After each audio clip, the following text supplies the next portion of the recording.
Back to the channel.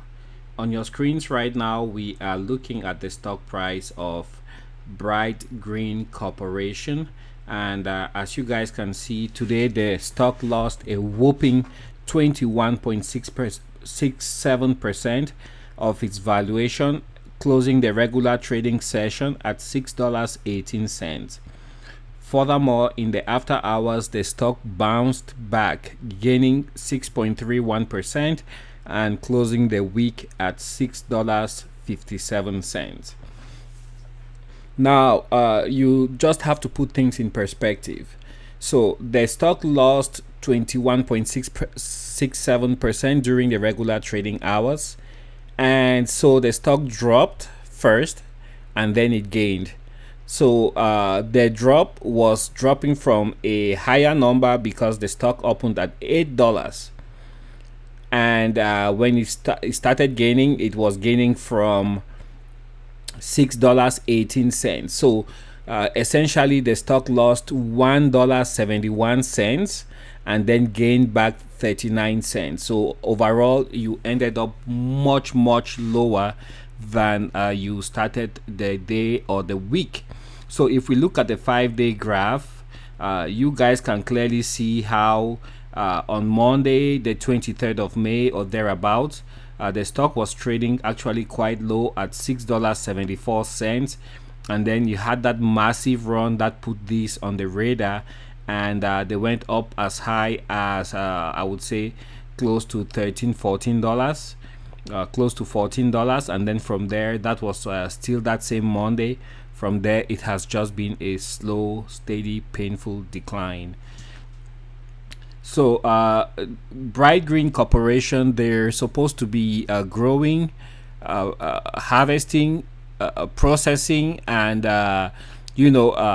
offering for retail and research purposes cannabis that they will be growing. And I think the company is based out of Florida, and from what I can see from the company's online prospectus, they say they have some kind of federal permit to carry out all these activities. They have a federal and also a state permit to carry out this growing, harvesting, processing of cannabis for medical research and also for retail purposes. And they go further on to say that this permit allows them also to export, I think, for research purposes, the cannabis that they produce. So I don't know the scope of their operations, and I think they only got on the stock market on the 17th of May. So let's look here.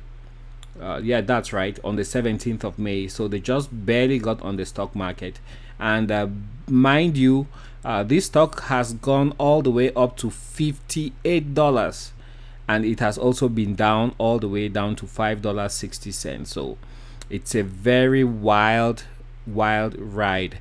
And if you can look up at the where I have my cursor right now, you can see that the company is actually valued at $1.30 billion in stocks.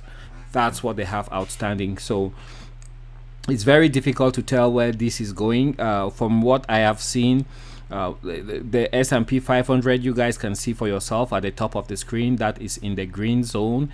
Dow 30, Nasdaq, Russell 2000, all of those are up, including crude oil. It has been pretty much the same for the past 2 days, so we've had 2 days of gains. But again, today I did another video which you guys might see on in my playlist, and that was just giving you guys a sense of what it feels like out here in my neck of the woods. And the gas prices are just killing everybody. Consumers, nobody wants to put gas in their car to go anywhere further than the grocery store or to go to work. And even then, people think twice, do I actually have to be in my car? It's in 100 degrees inside your car, and you're thinking, instead of turning on the AC, to roll down your windows just to save some gas. That's how bad and dire it is out here. But it's a very good thing that we start seeing some signs of life from the economy with the gains that we've had over the past 48 hours or the last 2 trading sessions. Volume today, like I said, was about 2 million for Bright Green Corporation, and the average volume would typically be about 3.8 million. So things kind of cool down a little bit, so that's fine. And you can see that the day's range also went from $6.03 all the way up to $8.36. So there was quite a little bit of movement there in the stock pricing, but you can see already that it started high and then just gradually died down as the day went by. So Monday is gonna be another day for us to see what happens exactly with Bright Green Corporation. And if you know anything about a company that you feel is not proprietary, it's not derogatory, and you want to share with us on the channel, feel free. We are all out here to inform ourselves. That way, if people are investing in these companies, they know exactly what they are putting their money into. So I am totally open and transparent. And of course, these are not stock recommendations. These are just stocks that I see and they catch my eye, and then I talk about them. So thank you for your time. Thanks for those who have subscribed recently to the channel, and a big thanks to the long-term subscribers. I do appreciate your presence on here, and I will catch you guys on the next one. Bye.